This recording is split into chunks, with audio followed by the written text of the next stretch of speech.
이번 시간에는 이 처음으로 고조선사를 다뤄보기로 하겠습니다. 이 고조선사는 두 번에 걸쳐 녹화될 생각인데, 처음이 동아시아 4대 문명, 두 번째가 고조선의 폐수와 열수에 관한 내용입니다. 제가 삼국 초기사를 연구하는 이유는 다음과 같습니다. 한국 고대사의 최종 목적지는 고조선사입니다. 삼국사가 아니고 고조선사라고 봐요. 그런데 5세기 후반 또는 6세기 이후의 한국 고대사는 비교적 정리가 잘 되어 있습니다. 많은 연구 결과가 있어가지고 다른 시기에 비해서 비교적 문제가 적어요. 아주 잘 정리되어 있습니다. 그런데 고조선사로 가려면 그 길목에 있는 삼국 초기사를 반드시 이해해야 됩니다.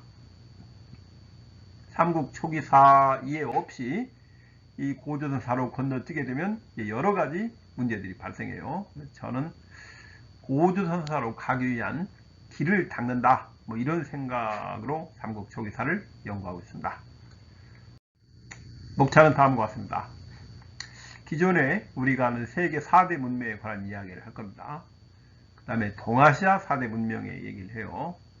동아시아 4대 문명에는 황하 문명 외에 3개 문명이 있는데, 황하 문명은 잘 아니까 제외하고 초원 문명, 장강 문명, 요하 문명입니다.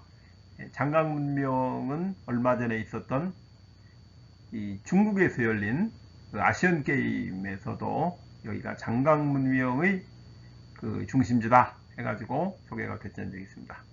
마지막으로 요약을 하고 끝내기로 하겠습니다. 제 목표는 1시간 이내에 끝내려고 합니다. 자, 잘 될지 모르겠습니다. 이 지도는 우리가 잘 아는 세계 4대 문명에 관한 얘기입니다. 이집트 문명, 메소포타미아 문명, 인더스 문명, 그 다음에 황하 문명, 이렇게 4개의 문명을 세계 4대 문명이라고 하는데, 이 전부 다 농경 문명이에요. 그러니까 농경 문명 중에서 4개를 골라서 4대 문명이라고 한 겁니다. 그러나 농경 문명만 있는 게 아니고 유목 문명도 있어요. 왜 유목 문명은 제외하고 농경 문명으로만 세계 4대 문명을 이야기했을까? 저는 이게 농경 문명인의 편견이 들어가 있다고 봅니다. 자, 농경 문화와 유목 문화를 간략히 한번 이야기해 봤습니다. 농경 민족도 같이 키웁니다. 유목해요. 우리가 농경 민족 또는 농경 문화라는 게 농경만 하는 게 아니고 유목도 하는데 주요 산업이 농경이라는 뜻입니다. 마찬가지로 유목민족이나 유목문화도 마찬가지예요. 여기도 농사 짓습니다. 논농사도 반농사도 하겠지만 주요 산업이 가축을 키우는 유목주의다, 이런 뜻입니다. 여기에 오해가 있으면 안 되겠습니다. 농경민족은 어떤 편견을 가지고 있느냐, 이겁니다. 문명인을 어떻게 생각해? 농경민족은 뭐라 생각하냐면, 뭐니뭐니 해도 문명이라면 큰 거주지, 큰 집을 지어야 문명이다 생각합니다. 돌로 큰 건물을 짓는다든가. 그러나 유목민족의 입장에서는 뭐라 생각합니까? 아니, 내일이면 가축 데리고 이동할 텐데 뭐하러 오늘 큰 집을 짓습니까? 그렇게 생각할 거 아니에요?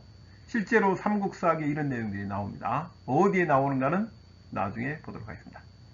그 다음에 농사를 짓고 곡식을 재배해야 문명이다, 즉 농경을 해서 먹고 살아야 문명이다, 이렇게 생각하는데, 아니, 곡식만 먹어야 사람입니까? 고기 먹어도 되잖아요. 고기 먹어도 되는데 왜 곡식으로만 이것이 문명이다 얘기를 하냐 이겁니다. 그 다음에 세 번째, 강을 막아서 큰 저수지를 만들어야만 문명이다. 그러나 유목생활에서는 어떻게 생각해요? 물길이 골고루 잘 흘러서 가축들이 물을 편하게 마시게 해야지. 강물을 막으면 어떻게 됩니까? 막으면 안 되죠. 또 있습니다. 거리 주변에 큰 성벽을 쌓아야 문명이다 그러는, 유목 하는 사람들 입장에서는 가축들이 길 가는데 성벽을 쌓아서 길을 막으면 어떻게 이동해요? 막은 벽이라도 헐어야 되는데 무슨 성벽을 쌓습니까? 저건 문명이 아니죠. 유목 민족 입장에서는 그렇게 보는 겁니다. 자, 두 문명이 만났을 때 이 세계사에서 두 문명 어떤 일이 벌어지는가에 관한 이야기입니다. 15세기에 유럽의 문명과 미주 문명의 아메리카 대륙입니다. 아메리카 대륙이 만났어요. 두 문명이 만났을 때 어땠습니까? 유럽 문명의 일방적 우세가 있었어요. 그리고 미주 문명이 멸망했습니다. 멸망이 뭡니까? 어디까지 멸망이 뭡니까? 여러 가지 이야기를 할 수 있을 텐데, 아무튼 우리가 다른 대로 미주 문명의 불행한 일이 벌어졌습니다. 그 다음 두 번째, BC 3세기에서 BC 2세기 이 무렵에 황하 문명인과 몽골의 초원 문명인이 만났어요. 둘이 만났을 때 어땠습니까? 이때 일본의 유럽 문명과 미주 문명 같은 일이 벌어졌나요? 그렇지 않았어요. 두 문명이 대등했습니다. 그리고 농경민은 유목민을 두려워했어요. 그 두려워했던 증거가 오늘날 또 남아있는 만리장성입니다.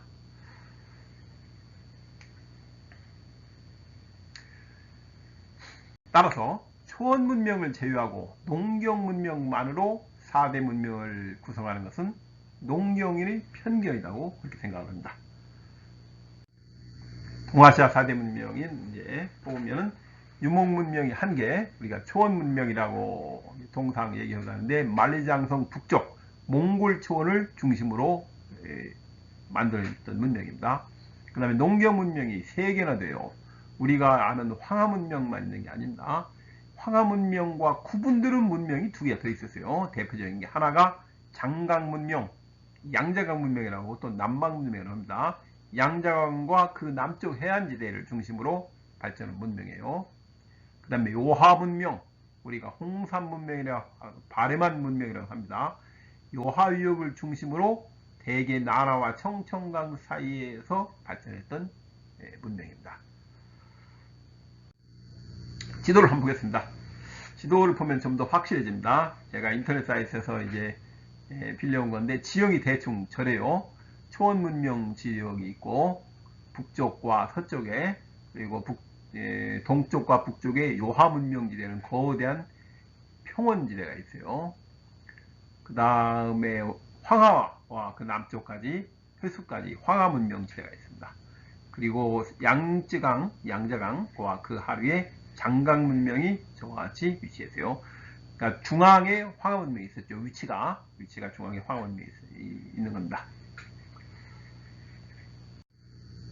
동아시아 4대 문명은 지리적 경계를 한번 대충 적었는데 뭐 문명의 지리적 경계가 뚜렷이 있겠습니까? 우리가 뭐 자로 여기까지는 무슨 문명, 여기까지 문명 재고 그렇게 할 수는 없어요. 초원 문명과 세계의 농경 문명의 경계는 만리장성입니다. 대체로 우리가 이제 받아들이는 일이에요. 그 다음에 황하 문명과 요하 문명의 경계는 대개 나라, 지금의 나라 얘기예요. 그리고 요하 문명의 동쪽 경계는 대략 청천강 정도 합니다. 그 다음에 요하 문명의 전기에는 비파형 동검이 우세하고 후기에 이제 세형공 동검에 나타나는 세형 동검 우세 지역으로 나누는데 겹쳐요. 겹치지만 대체로 청천강 북쪽은 비파형 동검 우세 지역이고 그 남쪽은 이제 후기에 나타난 세형 동검 우세 지역이 아닌가 이렇게 봅니다. 근데 황하 문명과 장강 문명 경계도 우리가 회수, 뭐 화이어, 그다음에 뭐 귤이 회수를 지나서 북쪽으로 가면 탱자된다 이런 말 고사가 있듯이 회수 대부분 여기와 양자강 사이가 경계가 아닌가 이렇게 보고 있어요. 뚜렷이 여기부터는 화음, 여기부터는 장암 이렇게는 못합니다. 사람이 움직이는데 어떻게 그렇게 구분을 그렇게 나눌 수가 있겠습니까? 못하는 건 당연하다고 봅니다.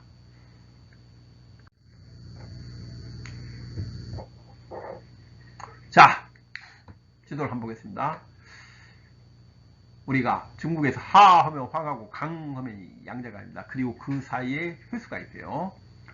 그래서 이제 위에 양자강 문명, 그 밑에가 아니다. 위에가 황하 문명, 그 아래가 이 양자강 문명이고 그 중간 정도가 회수가 있고 낙양과 장안은 황하 문명이 됩니다.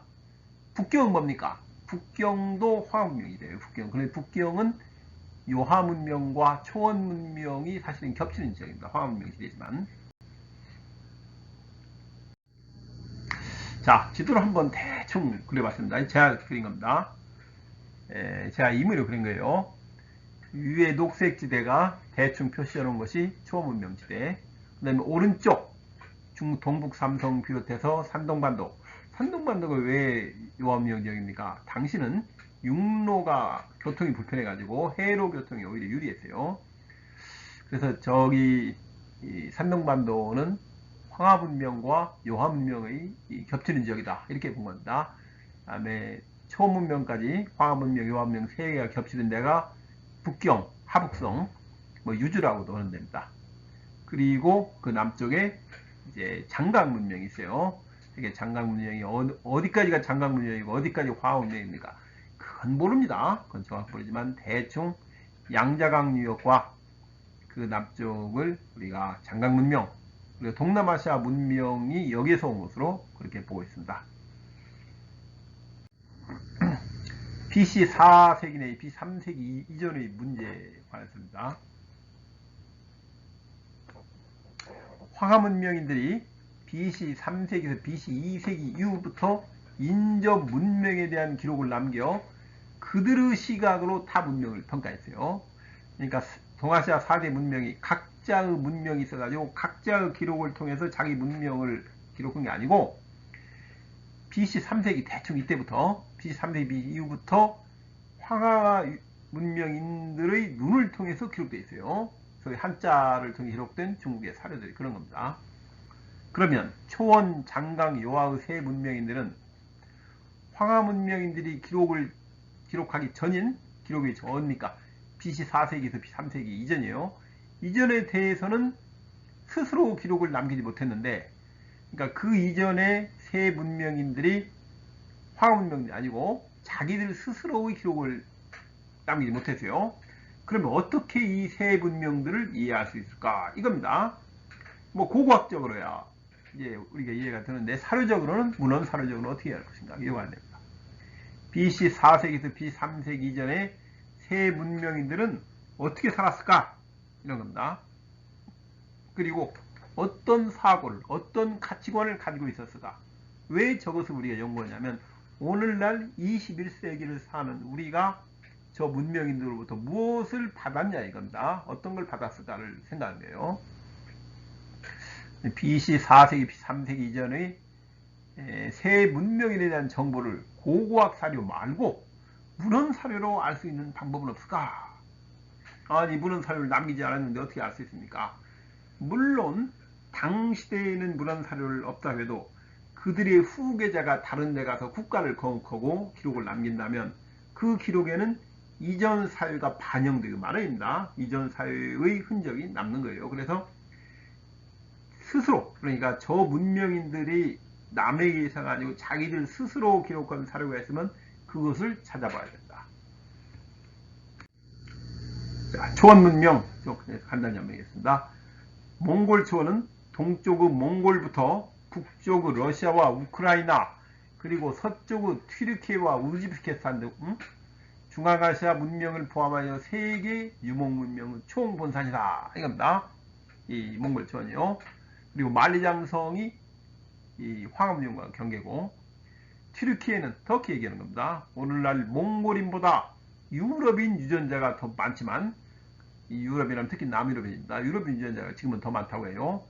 자신들의 기원을 돌고리 흉노의 한 분파였다고 보고 흉노에서 찾는다 이겁니다. 그래서 그들은 돌궐족이란 흉노에서 갈려나와 한 분파다. 그래서 중국의 흉노에 관한 기록을 보고 자신들의 근원을 거기서 찾아요.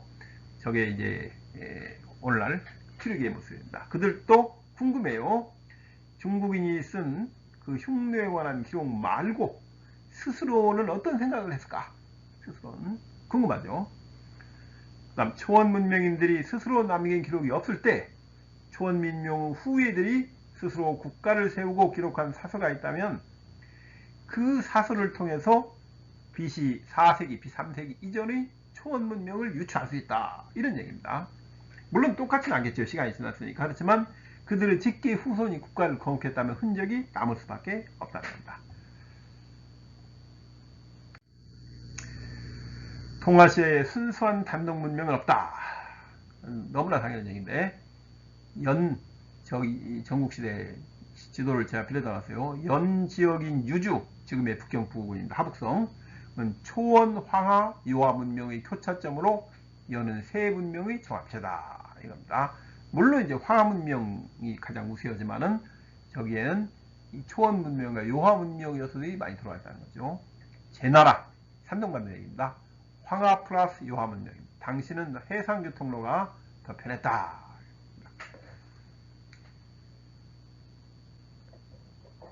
그 다음에 조나라 같은 경우는 만장성 바로 남쪽에 있어요. 황하문명과 초원문명의 종합체고, 중국의 동일한 진나라 한나라는 황하문명에 서역문명까지 포함합니다. 서역이 뭡니까? 페르시아, 그리스, 로마 등등이에요. 그들의 문명이 문화가 맨 먼저 도착하는 곳이었어요. 그래서 그 당시에는 이 중국 국가의 수도가 서쪽에 있었습니다. 서쪽으로 해서 선진 문물이 들어왔어요.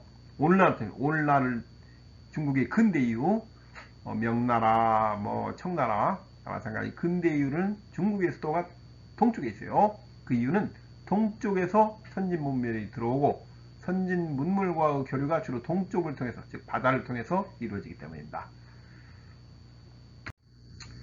초원 문명은 어떤 언어를 사용했는가? 왜 언어를 얘기하냐면 문화를 대표하는 게 바로 언어이기 때문입니다. 언어를 통해서 그 문화를 가장 많이 이어갈 수 있는 거예요. 트랜스 유라시아어, 옛날에는 우랄타이라고 했는데 요즘은 트랜스 유라시아어로 하는 겁니다. 요하 문명과 동일 언어권이 있어요. 굉장히 중요합니다. 동아시아 4대 문명에서 초원 문명과 요하 문명이 동일권이다. 동일권은 뭔데? 중국어는 어떻게 합니까? 현 중국 표준어가 북경어입니다. 북경어와는 기본 구조가 달라요. 뿌리가 다른 거예요. 언어의 뿌리가 다르다는 것은 문화의 뿌리도 달랐을 가능성을 주는 겁니다.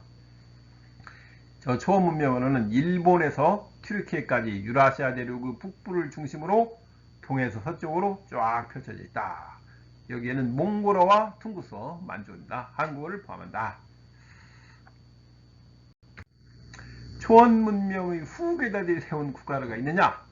그러니까 BC 4세기나 BC 3세기 이전의 초원 문명을 어떻게 이해하느냐? 그들이 남긴 사료가 없느냐? 있습니다. BC 세기 중반 혁것의 거서간의 박시신라 건국이에요. 이게 이제 서라벌 건국인데, 이게 문헌 사료로 보는 초원 문명 흔적입니다. 이들이 초원 문명의 후계자예요. 자기들이 직접 남겼어요. 그렇기 때문에 이걸 보고 박씨가 언제 갑니까? 1대 박혁거의 거서관에서 8대 아달라 이사금에 이르는 200년 초기 신라사를 보고 이게 초원 문명을 유추하는 겁니다. 그러니까 우즈벡이든 터키든 다른 거 볼 필요 없어요. 삼국사기 신라분기를 봐야 됩니다. 보고 초기 박씨 왕들, 그 중에서 어디가 중요하냐? 경주에 도착하기 전까지인 1대 혁거세 거서관부터 1, 2, 3대는 한강역에 있었고 4대는 충청북도에 있었고 5대가 경상북도에 들어와요. 북쪽 남쪽으로. 그래서 경주에 안착하는데 서기 97년 경주에 도착하고 월성을 쌓아요. 101년 완공이 됩니다. 5대 파사 이사람까지, 즉 농경민 문화의 영향을 덜 받는 1대에서 5대까지가 핵심이에요. 여길 공부해야 된다는 겁니다. 아니, 무슨 근거로 그런 얘기합니까? 앞에 여러 개 적어놨어요. 참조 동영상들 몇 개 있는데 6번 삼국 초기 경주의지, 11번 박격거세 서라벌 건국 기타, 이 신라와 옆에 있었던 나라 가야와 임나가야 관련 동영상들입니다. 제 동영상들을 찾아보시면 이런 것들 내용들이 다 있어요. 그러면 삼국사기 신라본기에 어디에 초원 문명의 흔적이 있습니까? 그걸 한번 찾아보기로 하겠습니다. 일대 혁거세 거서관 조에는 난생설화가 나와요. 알이 나옵니다. 알이 무슨 말입니까? 씨앗, 시조를 의미하는 거예요. 알이, 시조. 요것도 말과 함께 그 초원 문명 흔적이 아닌가? 보통 말 싫어하는 초원 문명이고 알이 싫어하는 농경 문명이 나오는데 반드시 그런 것 같지는 않습니다. 시조를 터는 거예요. 알이. 그 다음에 혁것에 거서간 점은 부체제로 국가를 통치합니다. 부체제. 이게 동호일파인 오한정 풍습인데 행정구역을 지역이 아니라 유목민조식 출신으로 구분한 겁니다. 그래서 BC 4세기, 3세기 이전에도 초원 문명에서는 부체제, 꼭 부체제가 아니라 부체제와 유사한 체제를 두어 가지고 국가를 운영했을 것이다. 이렇게 판단하는 겁니다. 그 다음에 3대 유리사금조를 한번 보겠습니다. 3대 유리사금조면 행정부를 나눠요. 6부 이름을 붙이는데 백제였대요. 농경민족은 백제는 동부, 서부, 남부, 북부 지역이 중요합니다. 지역이.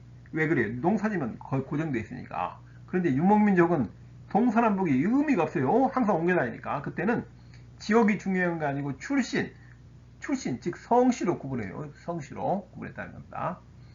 그 다음에 관등을, 이 17관등을 만드는데 전부 뭐예요? 찬입니다. 찬. 이게 찬이나 칸 또는 간은 이 몽골식 그 왕을 의미하는 거예요. 대장을. 그래서 몽골식 초원문명식 관직을 가지고 있어요. 업무보다 신분에 따른 직책이 우선이 되는 겁니다. 이걸로 볼 때 BC 4세기는 BC 3세기 이전 초원문명 시대에도 이와 비슷한 직책들이 있었을 것이다 이거죠. 신라가 어느 날 갑자기 이걸 새로 만들겠습니까? 17일 관등을. 뭐 어떤 사람이 저 후대에 만들어진 갔다 3대 유리사금으로 옮겨나왔다 하는데 저는 절대 그렇게 생각 안 했습니다. 제가 삼국사기 초기 기록을 공부하면서 느낀 것은 90% 이상 기록이 단 한 달도 안 틀려요. 연도하고 달을 체크하는 겁니다. 하나 틀려요. 볼 때 이것은 이전에 신라에 들어오기 전 초원문명, 몽골 초원에서 초원문명을 이룰 때 하던 방식이었어요. 그때도 주요 직책이 찬, 칸, 간 뭐 이런 걸 같은 호칭을 썼을 거라는 거죠. 그 다음에 우리 한가위가 신라의 풍습입니다. 그것도 초원문명에서 온 풍습이에요. 그 다음에 4대 탈레이사금에 나오는 닭이 나오는데 닭숭배 이것도 초원문명과 관련이 있지 않는가 이렇게 보고 있습니다. 그 다음에 5대 파사이사금이 정복지에서 군사 대열병을 해요. 97년에 경주 석실 정복입니다. 이때 내려와요. 경상북도 안동을 거쳐가지고 남쪽으로 내려온 신라가 97년에 경주 평야 1호를 정복합니다. 정복하고 대군사열병을 하는 거예요. 정복지에서 군사열병을 하는 것이 삼국사의 최초인데 이것도 초원문명의 풍습이 아니었을까? 가서 정복하고 이제 대군사열병을 하는 거죠. 그 다음에 6대 지마의 사금조에는 갈문왕 제도라고 해요. 갈문왕이 뭐냐면 왕의 장인, 뭐 어떤 게 나오냐면 장인인 김씨, 마제에게 갈문왕을 주는 거예요. 이후에도 왕이 되지 못한 왕의 아버지를 줍니다. 지증왕은 갈문왕 했다가 실왕 된 사람이에요. 갈문왕 출신 왕도 있고. 그래서 갈문왕 제도 실시했는데 이와 유사한 제도가 나중에 거란족이 세운 요나라의 이와 유사한 제도가 있습니다. 제 책 어딘가 있을 거예요. 여기에 백제에서 대응하는 것을 꼭 찾자면 마한왕입니다. 마한왕은 왕비족의 통치자가 마한왕이었어요. 백제왕은 진왕이라고 하고 백제왕의 장인 또는 이제 왕비족의 왕은 마한 지역에서 왕비를 데려오기 때문에 마한왕 되는 겁니다. 그래서 마한왕은 바뀔 수가 있어요. 왕비족이 바뀌면 이 사람이 마한왕다 저 사람이 마한왕다 하는 거죠. 김씨는 초원문명을 거쳐 황하문명을 습득하고 초원문명에서 시작해서 황하문명을 내려왔어요. 습득하고 산동반도에서 한반도에 온 흉노 세력입니다. 이 김씨가 김할지를 선조로 하는 훗날의 진골 세력이에요. 위에 뭐 김씨, 마제, 갈문왕이 나오는데 그리고 4세기 중반 뇌물사금 때 사실은 후대사금 때입니다. 왕은 뇌물사금 때문에 있었어요. 신라에 들어온 지배층이 이 6세기 버풍왕 때 6세기 버풍왕 때 김씨를 성으로 삼아요. 그러니까 이 신라에 있는 여러 성씨 중에서 자기들과 가장 가까운 게 뭘까 하다 이제 김씨를 찾은 거예요. 그들이 성골입니다. 이들은 진골이 아니에요. 이들이 3세기 중반에 신라에 들어온 미추이사금 세력과 혼인합니다. 그들과 손을 잡고 그들은 그때 3세기 중반에 신라에 들어온 세력은 전부 성골로 편입이 되는 겁니다. 반면에 6세기 중반에 들어온 가약의 김씨는 가약의 지배 세력은 진골로 편입이 돼요. 자, 이 정도가 초원 문명에 관한 얘기고 장강 문명에 관한 이야기를 해보겠습니다. 우리 양자강 문명을 해요. 여기도 황하 문명과 뿌리가 다르다 이렇게 얘기합니다. 베트남 등 동남아시아 국가의 문화적 원류예요. 주로 어디입니까? 양자강 유역, 절강성, 복건성, 광동성 등 중국 남부 해안 지역 중심입니다. 그 다음에 고대 무역의 중심지예요. 쌀문화의 기원이다. 네, 불행히도 이들 스스로 역사를 기록한 게 아니고 황하 문명인들이 자신들의 시각으로 장강 문명을 기록했습니다. 그래서 실제 장강 문명인들은 어떤 사람이었을까? 여기도 우리 한국사에 유산을 남겼다면 어떤 문명을 남겼을까? 우리의 관심입니다.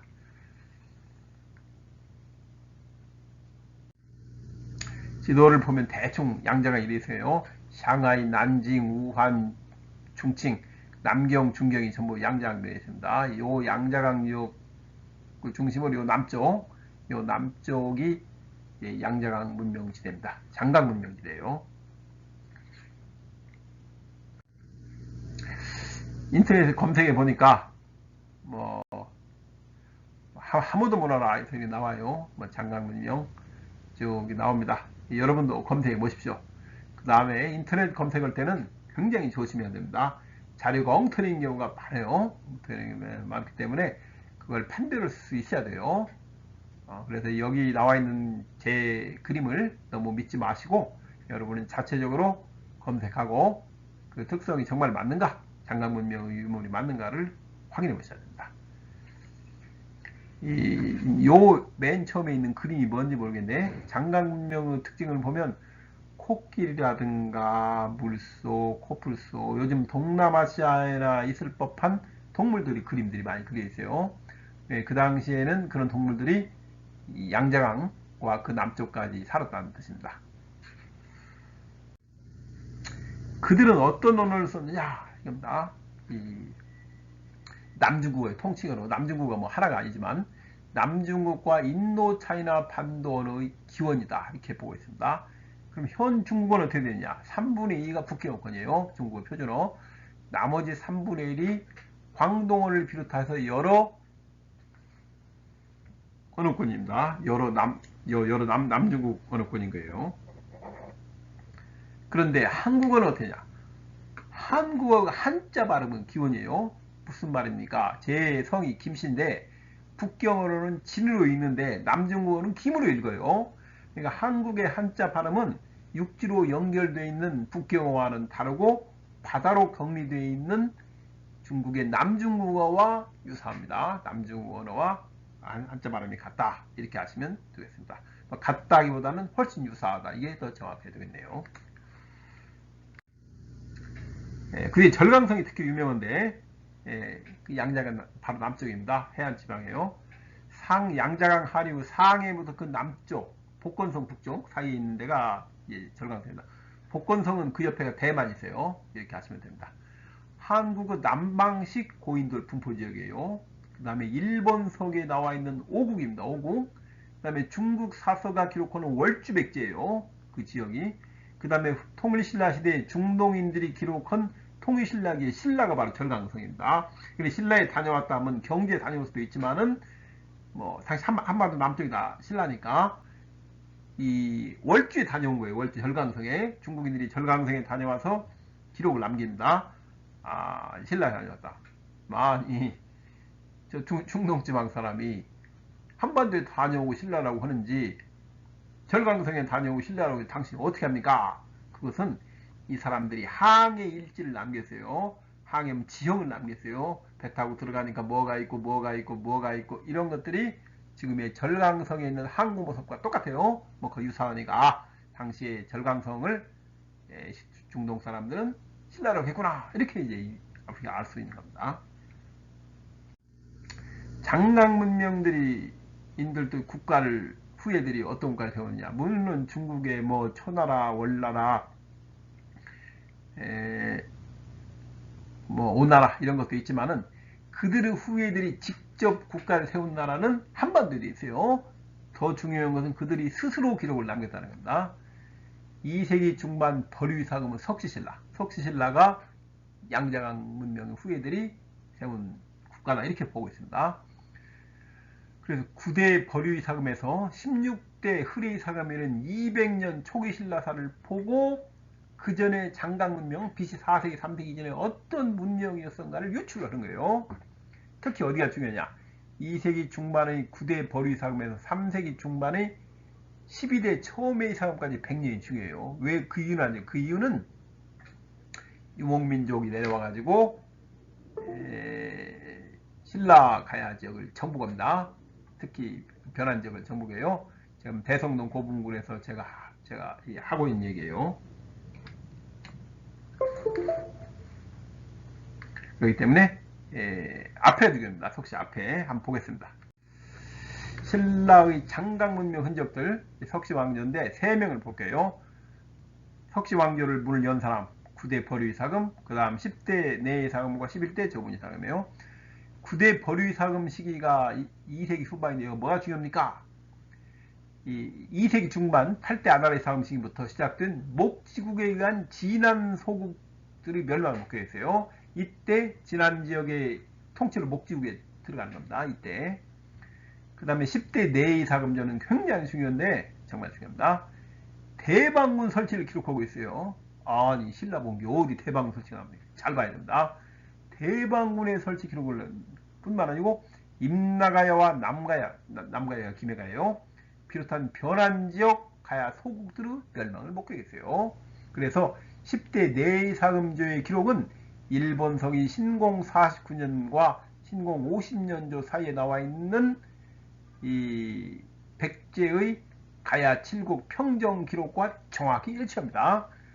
이게 정말 중요한 거예요. 그래서 이 내이사금은 후완서 동의전에 나와 있는 사만체제의 완성, 즉 목지국의 사만 통치가 이루어지는 이 광경을 목격한 사람이에요. 그러니까 이걸 보고 후완서를 이해하는 겁니다. 후완서 삼국지에 나중에 어떻게 되는가를 이해하는 거예요. 그 다음에 11대 조분이사금은 굉장히 중요해요. 왜 그러냐? 245년에 벌어진 관구검 전쟁에 관한 기록을 남겼어요. 조분이사금이. 관구검 전쟁이 뭐 244년에 이상이 참 오류입니다. 관구검 전쟁, 그러니까 고구려와 위나라 사이의 국경 문제는 계속 있어 왔어요. 전쟁은 계속 있어 왔지만 관구검이 출병한 것은 245년입니다. 이때 관구검 출병했어요. 나머지는 관구검 출병한 게 아니에요. 그 조분이사금은 그 결과 247년에 관구검 군대에게 죽게 됩니다. 야, 뭐 관구검 군대가 조분이사금을 죽여, 이상한 소리를 하고 있네. 제가 지금 대성동 고분 시리즈를 하고 있습니다. 전에 동영상을 참조해 주시기 바랍니다. 자, 이 장강문명의 이 흔적들, 그 다음에 그 장강문명 흔적이 오늘날 우리 한국 사회에 뭘 남겼는가 이걸 보는 겁니다. 버류이사금은 찬이나 간 이건 초음이에요. 다른 군주 제도를 쓰여요. 군주.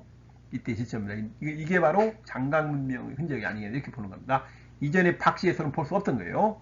그 다음에 농업을 중시해요. 석씨가 왕이 되면 버류 때부터 신라사회가 바뀝니다. 농업 중시하는 게 뭘 의미합니까? 한번 보겠습니다. 3년 가을 7월 추석이죠. 남신에서 상서로운 벼이삭을 진상하였다. 왕에게 벼이삭을 진상한다. 예전에는 별 이런 일 없었어요. 박씨 때는, 석씨 때 농업 중심 사회로 바뀌는 겁니다. 그 다음에 봄 4월 파종기에는 뭐라고 하느냐? 토목공사로 인하여 농사철을 뺏는 일이 일손이 부족하게 하는 일이 없게 하라. 입니다.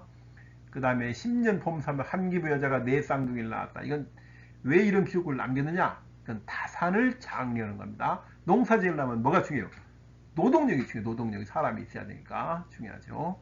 이게 오늘날 우리나라에 정말로 필요한 게 아닌가 이런 생각이 듭니다. 그 다음에 10대 내이사금도 마찬가지예요. 농업을 중심으로 기후에 예민하고 인본주의 뭡니까? 빈민구제, 대삼회 이런 겁니다.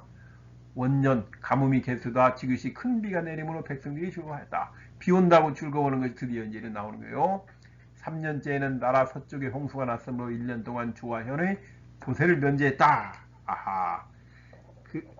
그 국가가 어려우면은 백성들이 먹고 살기 힘드니까 세금을 면제해 주는 것이 한반도에 와서 처음 시작됐습니다. 그것이 아니더라 그죠? 이 예전부터 왔던 장강 문명의 전통이 아니었나가 이렇게 보는 겁니다. 그 다음에 기후가 굉장히 기후를 정확히 자세히 기록하고 있어요. 10년 가을 7월 서리와 우박이 내려 곡식을 내쳤다. 그 다음에 15년 가뭄이 들어 왕이 사신을 보내 입구학 부는 죄수를 조사하여 두 가지 사형죄를 제외하고는 모두 용서하였다. 구체적으로 두 가지 사형죄가 뭔지는 모르겠지만 아주 중요한 범죄자가 아니면 다 용서했다는 겁니다. 용서를 해야 어떻게 돼요? 국가가 다시 받쳐는 거예요. 그러니까 이 교도소에 있는 사람은 왜 죄수가 생기느냐? 그것은 잘못된 사회 제도가 죄수를 만드는 거예요. 그에 관한 얘기입니다. 누구 잘못이냐 이거죠. 그냥 감옥에 있는 사람 잘못이다. 그게 아니라는 거예요. 잘못된 사회 제도가 범죄자를 양성하는 겁니다. 그 다음 17년 여름 5월 홍수가 나서 백성들이 가옥이 떠내려가고 무너졌다.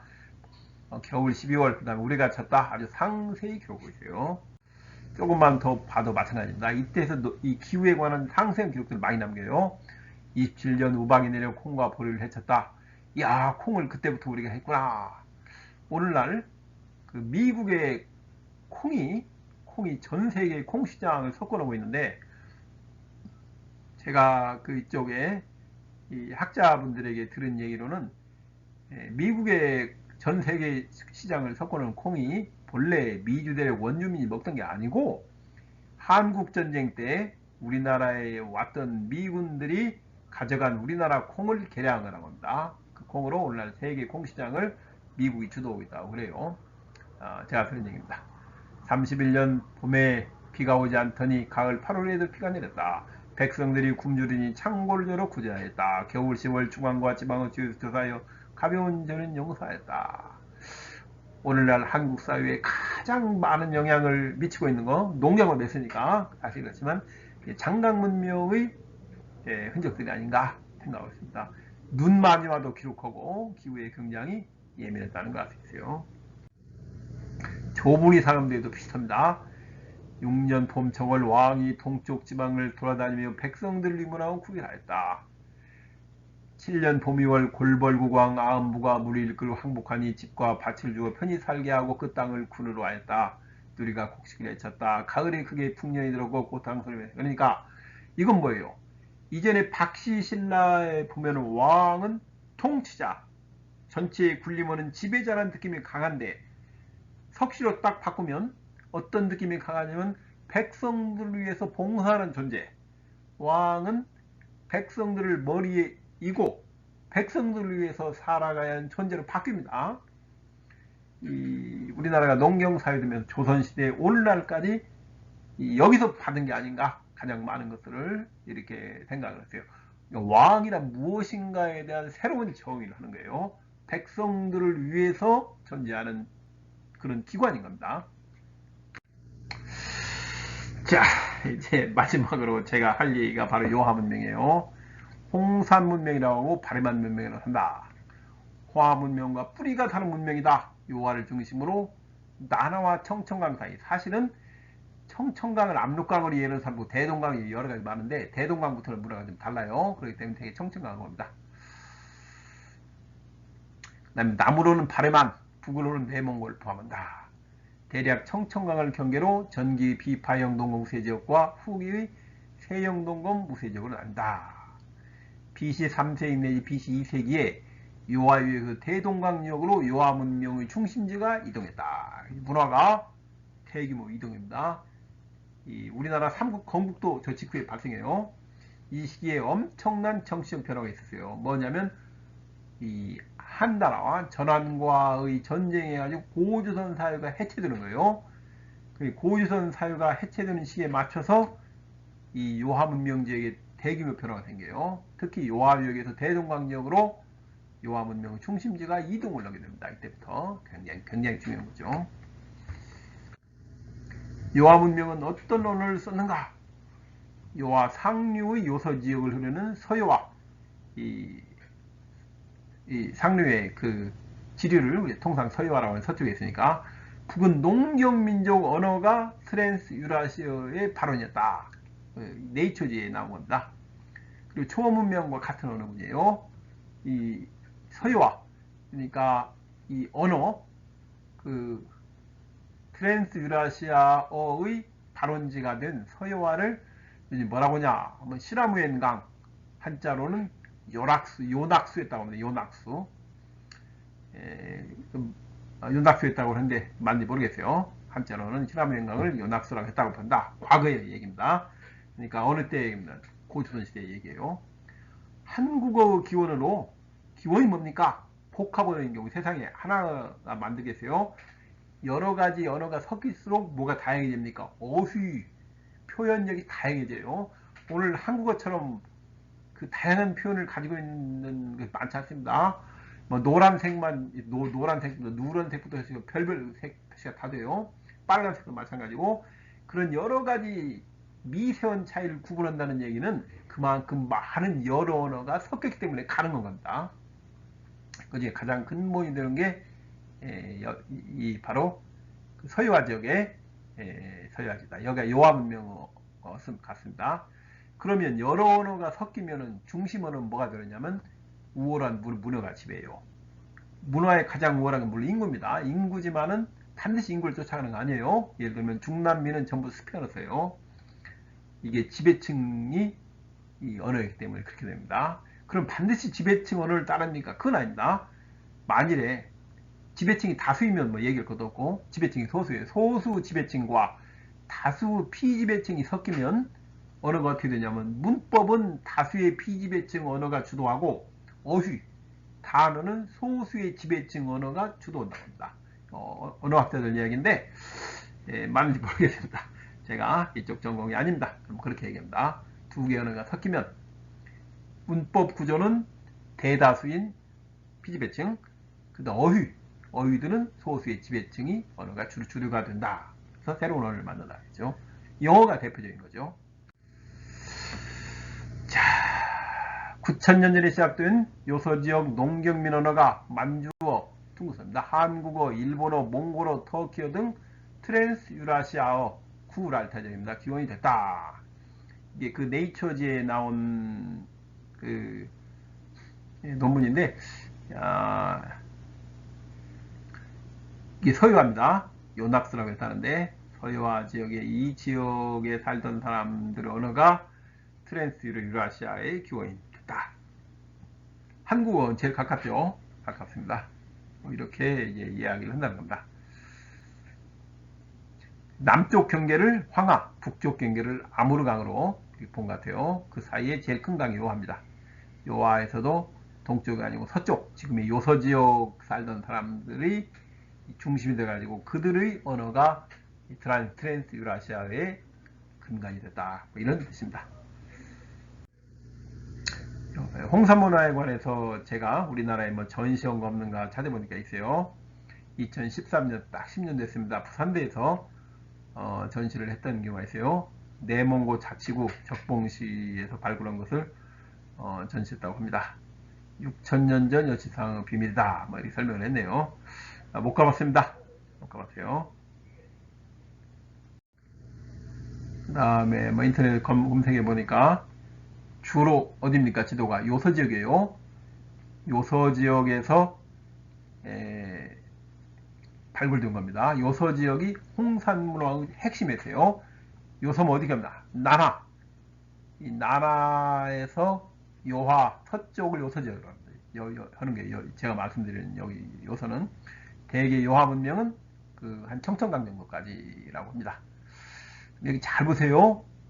대능아 있어요. 대능아가 남쪽 지류가 있고 북쪽 지류가 있는데 요즘엔 북쪽 지류가 말라버렸어요.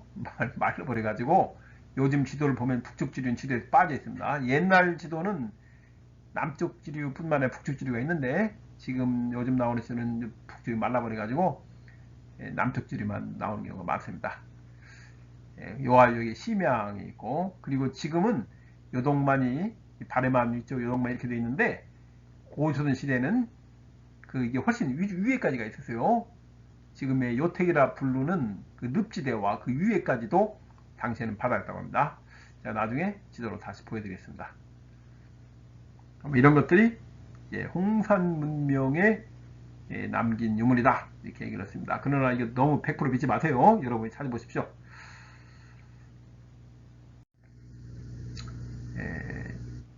위키페디아를 보니까 이런 게 나옵니다. 당시에 발굴된 수천 년 된 홍산 문명의 유물인데 황하 문명과는 다른 농경 문명이지만 황하 문명은 다르고 또 초원 문명과도 다른 고유의 독특한 문명을 보여준다 이런 뜻입니다.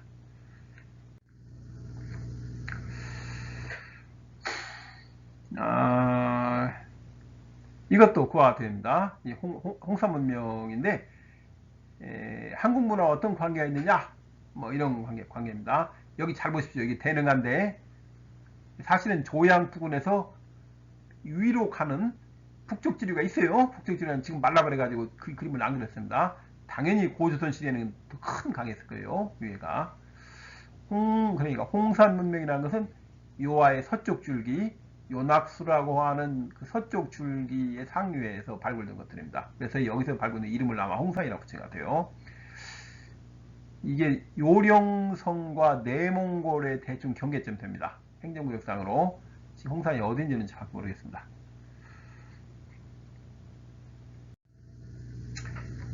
자, 그 지도 부분을 봤는데 이렇게 그렸는데 사실은 요 오른쪽 그리고 맞세요. 여기 점선, 저기 이렇게 인터뷰에 가져온 건데 점선 부분이 지금 말라버렸어요. 고조선 시대에는 이제 이쪽에 있습니다.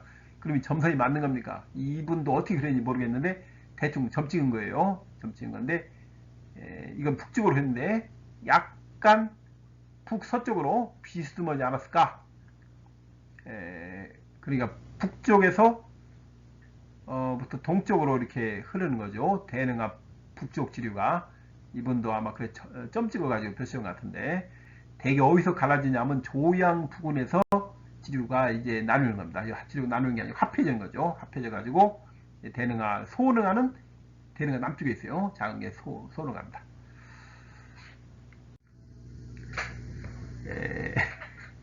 여기 요령성 조양 부근이 그 낙랑군 폐수연의 유력한 후보지 중에 하나인가 이렇게 생각하고 있어요. 제 생각인데 그 나중에 다음에 다룰 겁니다. 왜 여기가 그 폐수연의 유력한 후보지라고 생각합니까? 이 편에서는 폐수하고 열수할 때 다시 하겠지만 잠깐 한번 보고 가겠습니다. 자, BC 3세기 BC 고조선 말기 다레만 지도는 이와 같았을 거라고 봅니다. 이거 제가 이제 지도 갖다 고친 거예요. 우선 대능하의 북쪽 줄기가 있었어요. 북쪽 줄기가 지금 지도와 조금 다릅니다. 지금은 이제 위가 말랐는데 당시 북쪽 지도가 있었고 그리고 그 당시에는 요택이 바다가 돼가지고 요하, 혼하, 그 다음에 이게 뭡니까?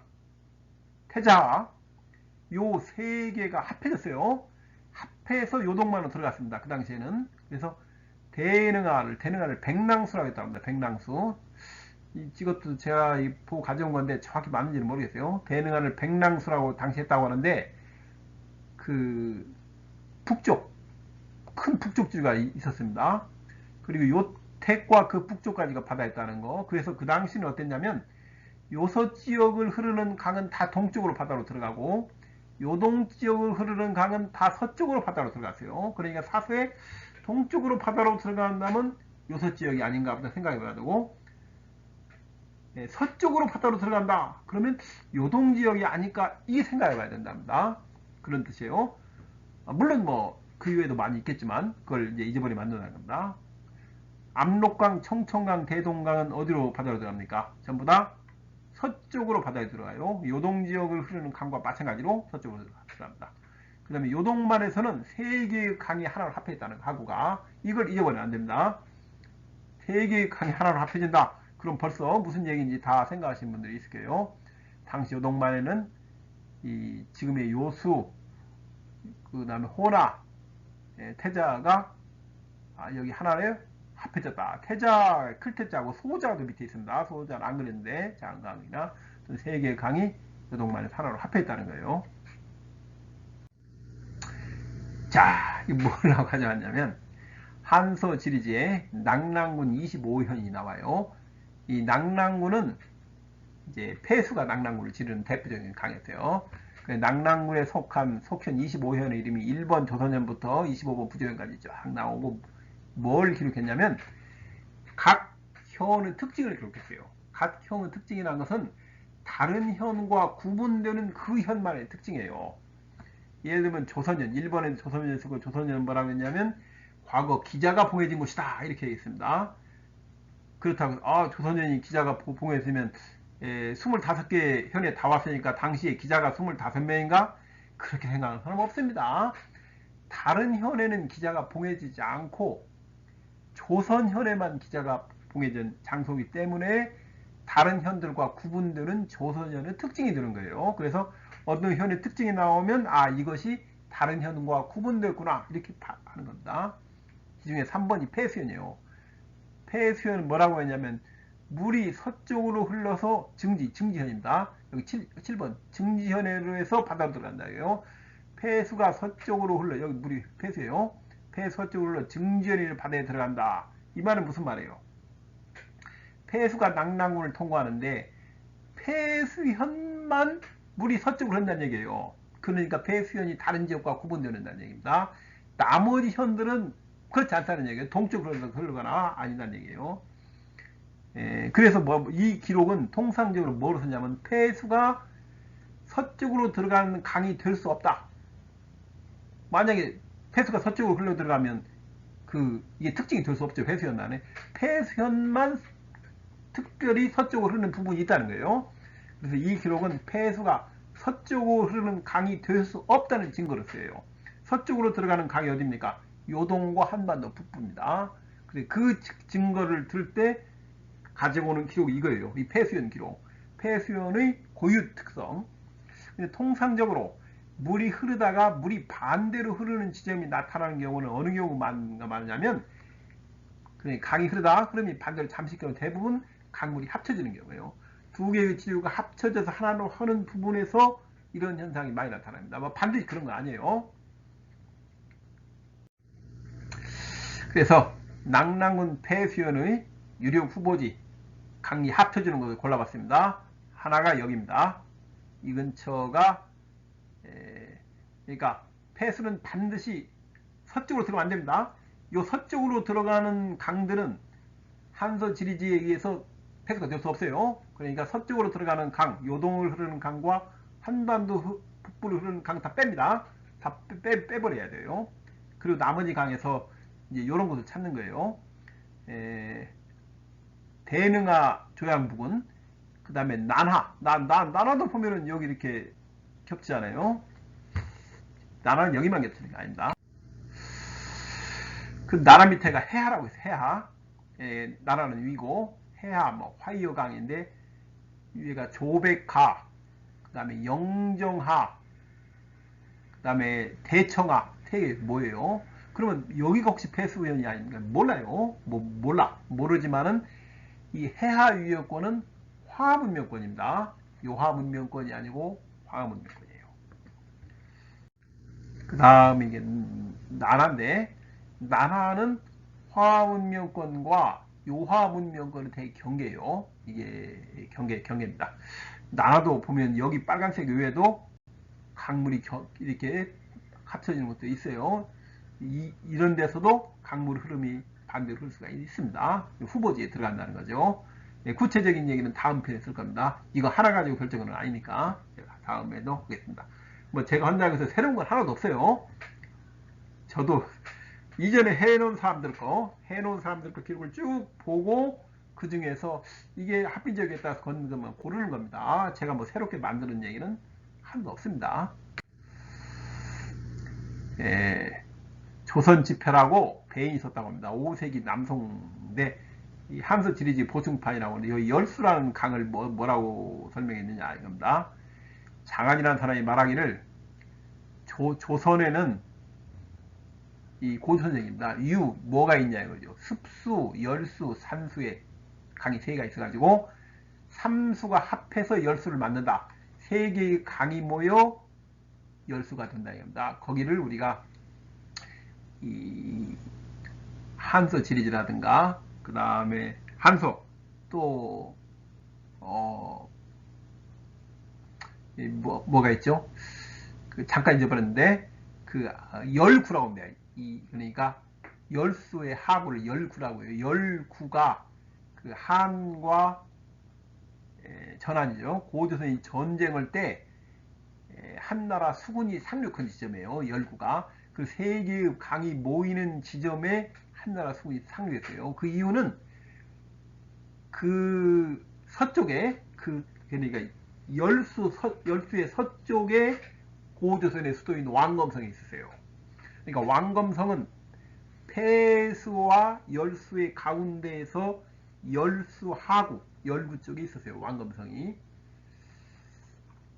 다음 또 재밌는 얘기는 낭랑조선 취명어 뭐 차야 그 낭랑조선이 여기 이 지명에서 따온 것이 아니냐 이렇게 생각한다. 그 이게 낭랑조선이 낭랑은 조선인지 조선은 낭랑인지 아니면 낭랑과 조선인지 뭐 여러 가지 보겠지만 일단 조선은 지명에 따온 게 아니에요. 조선은 아침이 샌다 이거예요.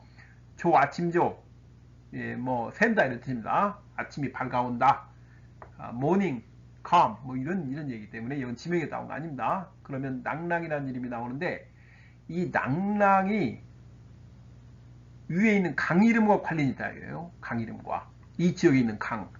낭랑이라는 지명이 이 낭랑 지역에 있는 지명에서 따왔다 이런 얘기를 하는데 이건 상당히 유력해요. 왜 그러냐면 과거에 지명을 짓을 때는 어떻게 됐습니까? 그 지역에 있는 강이라든가 산이라든가 유명한 산, 높은 산, 넓은 강에서 보통 따와요. 지명을. 그렇기 때문에 낭랑이라는 지명이 그 부근에 있는 강 이름에서 따왔을 가능성이 매우 크다. 그 얘기를 하고 있는 겁니다. 이게 우리나라 학계의 통서는 폐수는 정천강, 왕검성은 대동강 하류 북쪽의 낭랑유적지구, 현재 북한의 낭랑유적지구입니다. 그 다음에 열수는 대동강. 이게 우리나라 현 학계 통설입니다. 전라도 천년사도 저렇게 되어 있어요. 훗날 삼국시대에는 이제 명칭이 바뀝니다. 삼국시대의 강들, 사람 이동하면 지명이 따라가는 거예요. 훗날 삼국시대에는 뭐라고 했냐면 청천강을 사수하고 있어요. 대동강을 폐수를 하겠습니다. 대동강을 폐수를 하겠다는 얘기는 6세기 수경주, 6세기에 작성된 그 수경주라는 책에 보면 확실히 나와요. 당시 대동강을 폐수를 하겠어요. 그 다음에 삼국시대에는 예성강을 대수를 하겠어요. 삼국시대에는. 우리는 삼국시대가 아니고 그 전에 고유선 시대의 폐수가 어디이고 열수가 어디인가를 알고 싶은 겁니다. 자, BC 4세기, BC 3세기 이전의 요하 문명 흔적들. 요하 문명 후예들이 세운 국가가 있다면 어디인가? 다음번에 우리가 다룰 얘기입니다. 삼국사기에 있다면 어디를 보아야 할까? 초원 문명은 삼국사기 초기의 박시기로, 장강 문명은 삼국사기 초기의 석시기로. 그렇다면 요하 문명을 삼국사기에 찾을 수 있을까? 그에 관한 얘기입니다. 참고로 요동사론이라는 걸 가져왔는데 어떤 분이 뭐라고 얘기했냐면 고구려사는 한국사도 중국사도 아닌 요동사다. 그래서 한국사를 요동사와 구분했어요. 그 다음에 뭐라고 했길래 요동지역에는 중국이나 한국과는 다른 제3의 역사 공동체가 존재했으며 고구려는 요동 공동체에 속한 국가다. 즉 고구려는 한국사가 아니다 이거예요. 그리고 그 얘기는 뭐냐면 한국사는 요하 문명 후예가 아니다. 뭐 이렇게 얘기한 적이 있습니다. 이분이. 그래서 고구려사를 한국사와 분리했어요. 중국사도 아니고 제3의 역사다. 요하 문명과는 관계없다. 뭐 이런 얘기입니다. 이런 얘기인데 과연 이게 어디까지 맞는지 한번 우리가 나중에 생각할 겁니다. 자, 고조선에 대한 궁금증입니다. 고조선과 요하 문명은 어떤 관계일까? 궁금하죠? 고조선은 어떤 통치제도를 가지고 있었을까? BC 4세기, 3세기 또 그 이전에 궁금합니다. 고조선은 왕이었다는 단군은 어떤 모습이었을까? 어떤 모습으로 어떻게 통치를 했을까? 한국 사람 치고 여기에 궁금하지 않은 사람 없습니다. 누구나 궁금해요. 이어가는 얘기를 다음 녹화에서 얘기를 하려고 합니다. 고조선인들이 남긴 당시 기록이 없다면 그들의 직계 후예가 남긴 기록은 무엇일까? 직계 후예가 남긴 기록입니다. 직계 후예란 뭐예요? 낭랑인들이 직접 국가를 세우고 남긴 기록이나 대방인들이 직접 국가를 세우고 남긴 기록, 그거 없느냐 이거죠. 이것이 있으면 이로부터 고조선의 흔적을 추적할 수 있기 때문에 우리가 저 기록에 관심이 있는 겁니다. 자, 요약을 하겠습니다. 농경 문명만으로 문명을 정의할 수 없다. 저는 그렇게 생각합니다. 세계 4대 문명은 다시 정의돼요. 그러니까 유목문명, 농경문명으로 나누고 농경문명의 4대 문명, 유목문명의 몇 대 문명 이렇게 구분한다는 겁니다. 동아시아사는 황하문명만으로 설명되지 않고 이와 구분되는 3개의 문명이 더 있어 4개의 문명이 겹쳐진 것이다. 한국 문명은 중국 마찬가지로 4개 문명의 연합체다. 이와 같은 내용이 제가 말씀드릴 내용의 결론입니다. 자, 이것으로 1시간 동안 녹화를 마쳤습니다. 다음 시간에 고조선사를 2번째 폐쇄와 열쇠에 관한 이야기를 해보도록 하겠습니다. 여러분 수고하셨습니다.